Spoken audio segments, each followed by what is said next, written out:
வணக்கம். இந்த வீடியோவில் நம்ம லாஸ் ஆஃப் மோஷன், அதாவது இயக்க விதிகள், அந்த சாப்டரில் ஒரு டாபிக் பார்க்க போகிறோம். லாஸ்ட் வீடியோவில் ஃப்ரிக்ஷன், அதாவது உராய்வு, அந்த டாப்பிக்கில் ஸ்டாட்டிக் ஃப்ரிக்ஷன் பற்றி பார்த்தோம். அதாவது ஓய்வு நிலை உராய்வு, அதை பற்றி அதில் உள்ள கீ பாயிண்ட்ஸ் எல்லாம் டிஸ்கஸ் பண்ணோம். இந்த வீடியோவில் இயக்க உராய்வு, sliding friction or kinetic friction அப்படின்னு சொல்லுவோம். இயக்க உராய்வு விசையை பற்றி அதில் உள்ள முக்கியமான பாயிண்ட்ஸ் என்ன, கீ பாயிண்ட்ஸ் என்ன, அதை நம்ம டிஸ்கஸ் பண்ணலாம். ஓகே, இப்போது பாருங்கள், kinetic friction or sliding friction அப்படின்னு சொல்லுவோம். ரெண்டும் ஒரே மீனிங் தான். கைனடிக் ஃப்ரிக்ஷன்னாலும் சரி, ஸ்லைடிங் ஃப்ரிக்ஷன்னாலும் சரி, ரெண்டும் ஒன்று தான்.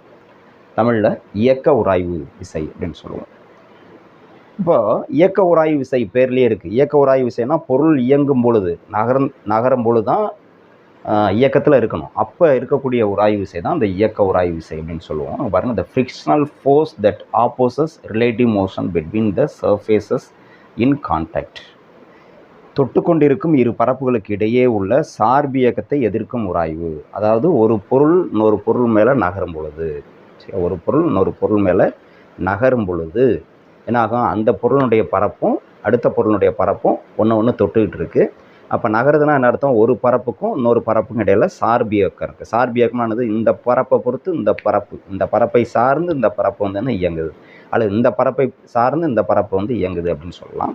அப்போ ஒன்றை ஒன்று தொட்டுக்கிட்டு இருக்கணும், இன் கான்டாக்ட் அப்படின்னு சொல்லுவோம். ஒன்று தொட்டுக்கிட்டு இருக்கணும். தொடரலை அப்படின்னா அங்கே இந்த இயக்க உராய்வு விசை கிடையாது.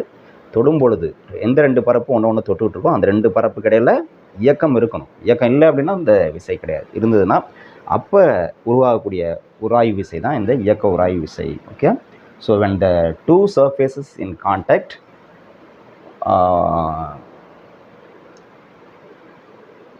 have relative motion, okay, with respect to each other. The two surfaces அது should have contact. Next condition என்னன்னா, one should move with respect to other. அது எது வேணுமாலும் எடுத்துக்கலாம்.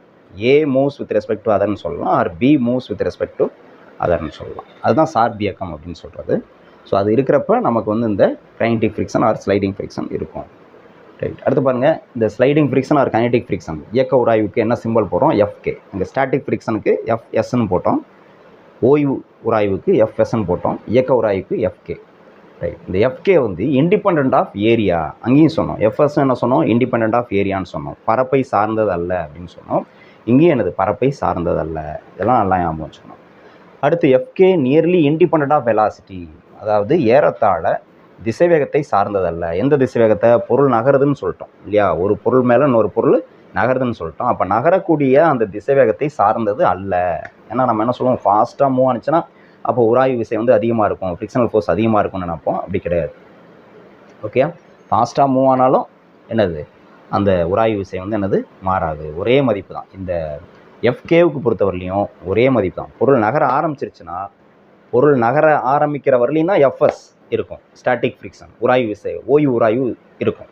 பொருள் நகர ஆரம்பிச்சிருச்சுன்னா FS வில் என்னது டிஸப்பியர், FS இருக்காது, ஸ்டாட்டிக் ஃப்ரிக்ஷன் இருக்காது, ஓய்வு நிலை உராய்வு இருக்காது. பொருள் நகரும்போது, இயக்கத்தில் இருக்கும்போது அப்போ இருக்கிற ஒரே உராய்வு விசை என்ன விசை, இந்த FK தான்.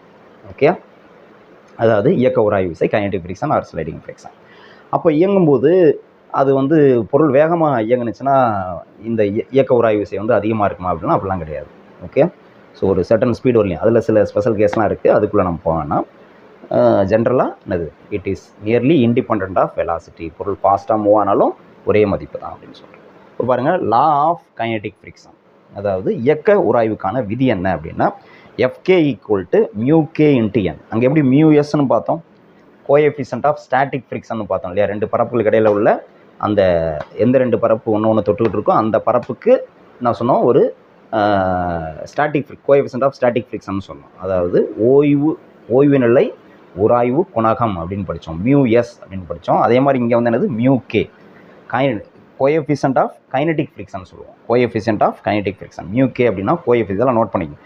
μKங்கிறது கோஎஃபிஷியன்ட் ஆஃப் கைனடிக் ஃப்ரிக்ஷன், இயக்க உராய்வு குணகம் அப்படின்னு சொல்லுவோம். என்னன்னா நம்மளுக்கு தெரியும், நார்மல் ஃபோர்ஸ் இல்லையா. ஒரு ஆப்ஜெக்ட் இருக்கிறப்ப இதனுடைய வெயிட் டவுன்வேர்டாக ஆக்ட் பண்ணும். இதுக்கு இந்த சர்ஃபேஸ் ஒரு ரியாக்ஷனை கொடுக்கும், அதுதான் நார்மல் ஃபோர்ஸ்னு சொல்கிறோம். செங்குத்து விசை அப்படின்னு சொல்லலாம். அந்த பரப்பு கொடுக்கக்கூடிய செங்குத்து விசை அதுதான் எண்ணுன்னு சொன்னோம். அந்த எண் வந்து எதுக்கு ஈக்குவலாக இருக்கும் அப்படின்னா எம்ஜிக்கு ஈக்குவலாக இருக்கும். இந்த டவுன்வர்ட் ஃபோர்ஸ் எம்ஜிக்கு வெயிட்டுக்கு ஈக்குவலாக இருக்கும் அப்படின்னு பார்த்தோம். அதுதான் எண். ஓகே. ஸோ அப்போ இந்த இயக்கநிலை உராய்வு விசையினுடைய மதிப்பு வந்து ஒரே மதிப்பு தான். என்னது மியூகே இன்ட்டு என், அவ்வளோதான் எப்போதுமே. ஓகே. ஆனால் அங்கே என்ன பார்த்தோம், இந்த டிஃப்ரென்ஸ்லாம் பார்த்தோம், கம்பாரிசன் பார்த்தோம். மியூஎஸ்க்கு என்ன பார்த்தோம், மியூஎஸ்ஸை பொறுத்தவரையிலையும் நமக்கு என்ன வேல்யூ பார்த்தோம், that is not mu S, F S static ஃப்ரிக்ஷனுடைய மதிப்பு வந்து 0லேருந்து எது வரலையும் இருக்கும், மியூஎஸ் என் வரலையும் இருக்கும். 0லேருந்து மியூஎஸ் என் வரலையும் இல்லையா. 0வும் இருக்கலாம், இந்த 0வுக்கும் ஹையஸ்ட் வேல்யூ எது, உச்சபட்ச மதிப்பு என்ன பார்த்தோம், மியூஎஸ் என். இதான் எஃப்எஸ் மேக்ஸிமம்னு படித்தோம், ஞாபகம் இருக்கா. ஸோ இது ரெண்டுக்கு இடையில, இது லோயஸ்ட் 0, ஹையஸ்ட் இந்த மதிப்பு, இதுக்கு இடையில எந்த மதிப்பு வேணுமாலும் இருக்கலாம். ஓகே, அதை நம்ம கொடுக்குற அப்ளைடு ஃபோர்ஸை பொறுத்து அப்படின்லாம் பார்த்தோம். ஸோ எஃப்எஸ்ஸை பொறுத்தவரையிலையும் நம்ம என்ன பார்த்தோம், அதனால தான் விதி என்ன பார்த்தோம், எஃப்எஸ் அப்படிங்கிறது is less than or equal to mu S N அப்படின்னு பார்த்துருக்கோம் இல்லையா. என்னங்கிறது இங்கேயும் என்னது, எம்ஜி தான், இப்படி பார்த்தோம். இது வந்து லா ஆஃப் ஸ்டாட்டிக் ஃப்ரிக்ஷன், ஓய்வு நிலை உராய்வுக்கான விதி வந்து இதுதான், F S is less than or equal to mu S N. ஆனால் எஃப்கே என்னது, ஒரே மதிப்பு தான், ஈக்குவல் டு தான். இங்கே லெஸ் தேன்லாம் வரக்கூடாது, ஈக்குவல் டு மியூகே என். இங்கே மியூஎஸ், இங்கே மியூஎன், இங்கே less than or equal to, இங்கே வெறும் ஈக்குவல் டு. இந்த கம்பேரிசன் தெரிஞ்சுக்கணும். ஸோ அப்போ இயக்க உராய்வை பொறுத்தவரையிலையும் எப்போதுமே ஒரே மதிப்பு தான், அது வந்து மதிப்பு மாறாது அப்படிங்கிறத தெரிஞ்சுக்கணும். அடுத்த முக்கியமான பாயிண்ட் பாருங்கள், இந்த மியூகே இஸ் லெஸ் தேன் மியூஎஸ். ஓய்வு உராய்வு குணகத்தை விட இயக்க உராய்வு குணகத்தினுடைய மதிப்பு எண்ணு வந்து சேம் தான், அங்கே என்ன எண்ணோ அதே தான் இங்கேயும் எண்ணு. ஆனால் அந்த மியூகே மியூஎஸ் மதிப்பு பார்த்தீங்கன்னா மியூஎஸ்ஸை விட மியூகேவோட மதிப்பு வந்து என்னது, கம்மி. மியூகே இஸ் லெஸ் தேன் மியூஎஸ். ஓய்வு நிலை உராய்வு குணகத்தை விட இயக்க நிலை உராய்வு குணகத்தினுடைய மதிப்பு வந்து என்னது, கம்மியாக இருக்குது. அப்போ நமக்கு வந்து அந்த எஃப்எஸ் மேக்ஸிமம் சொன்னோம் இல்லையா, மியூஎஸ் என், இதுதான் எஃப்எஸ் மேக்ஸிமத்தோட மதிப்பு. அதை விட என்னாகும், நமக்கு கம்மியாக இருக்கும். எது, இந்த மியூகே என் வந்து கம்மியாக இருக்கும்.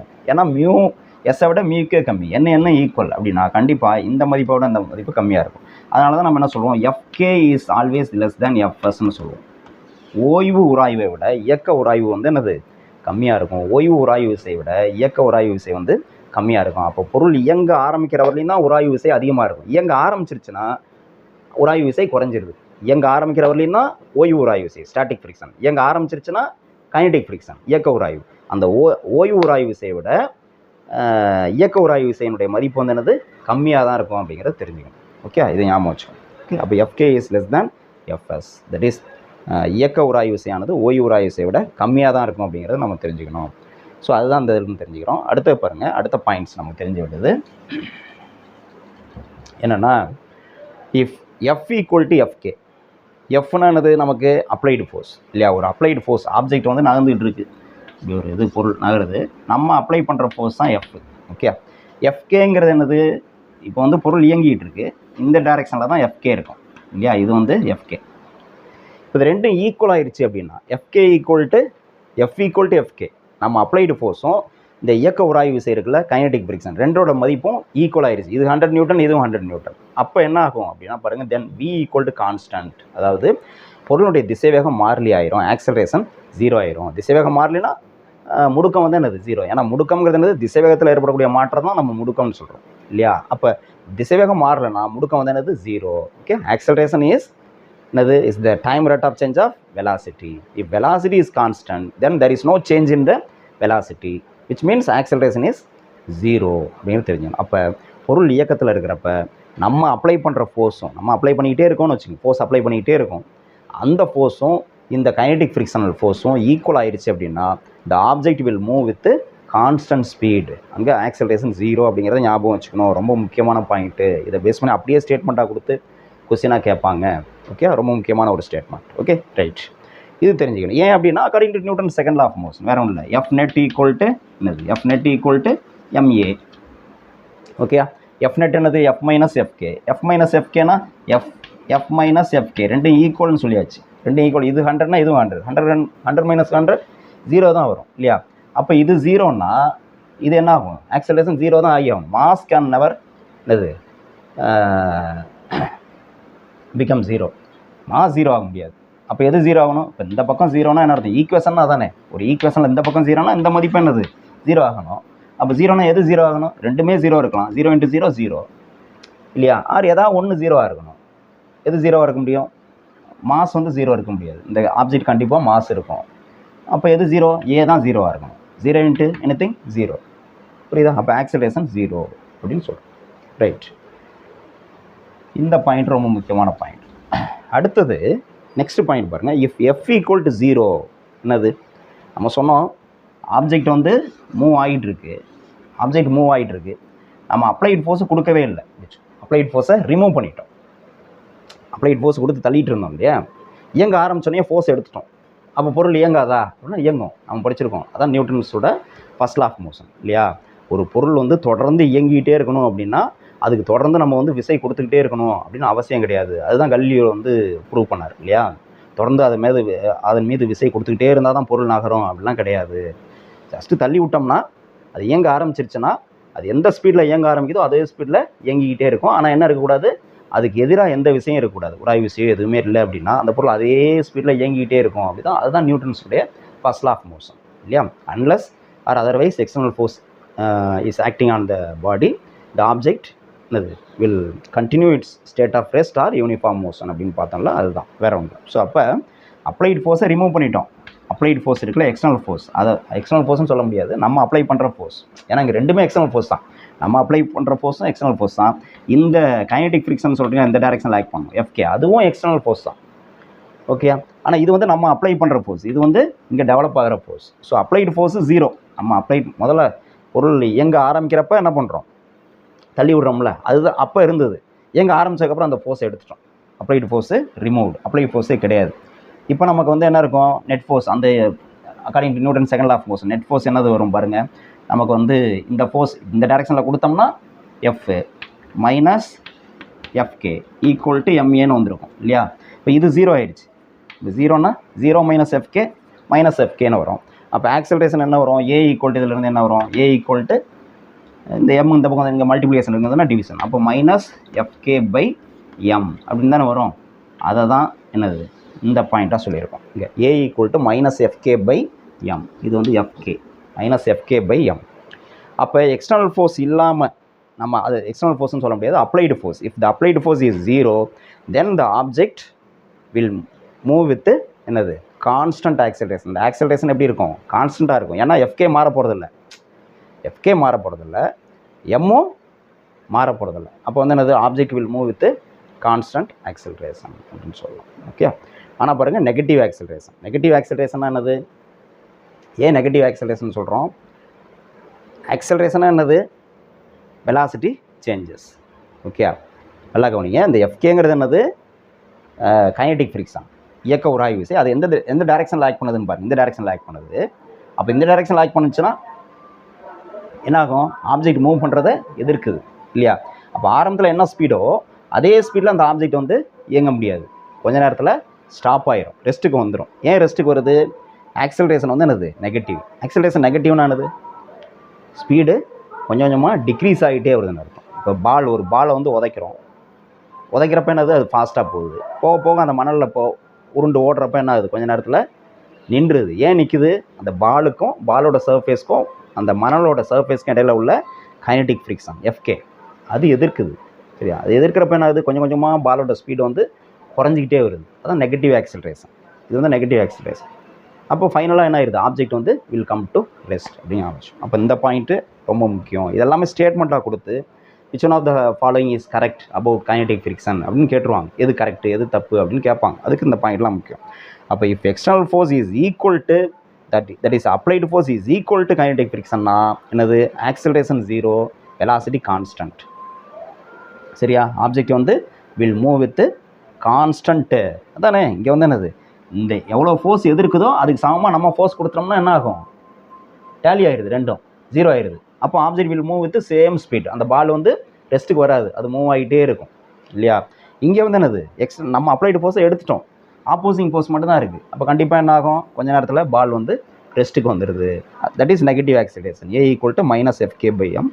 ஸோ இங்கே இந்த கேஸில் ஆக்சலரேஷன் 0, வெலாசிட்டி கான்ஸ்டன்ட். இங்கே வந்து என்னது? ஆக்சலரேஷன் கான்ஸ்டன்ட் பட்டு நெகட்டிவ். சரியா? வெலாசிட்டி என்ன ஆகும்?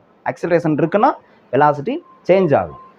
அதாவது பாலோட ஸ்பீடு வந்து கொஞ்சம் கொஞ்சமாக குறையுது, ஃபைனலாக 0 ஆயிடுது. அப்போ இந்த கேஸில் object will come to rest after some time. கொஞ்சம் நேரத்துக்கு பிறகு பொருள் வந்து ஓய்வு நிலைக்கு வந்துடும் அப்படிங்கிறது தெரியணும்.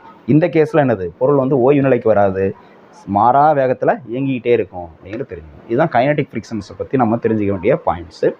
அடுத்து இந்த ஃப்ரிக்ஷனை பற்றி இருக்கக்கூடிய நமக்கு நியூமெரிக்கல் ப்ராப்ளம்ஸ் வந்து சால்வ் பண்ணலாம். நெக்ஸ்ட் வீடியோவில் அதை பார்க்கலாம். ஓகே, நன்றி.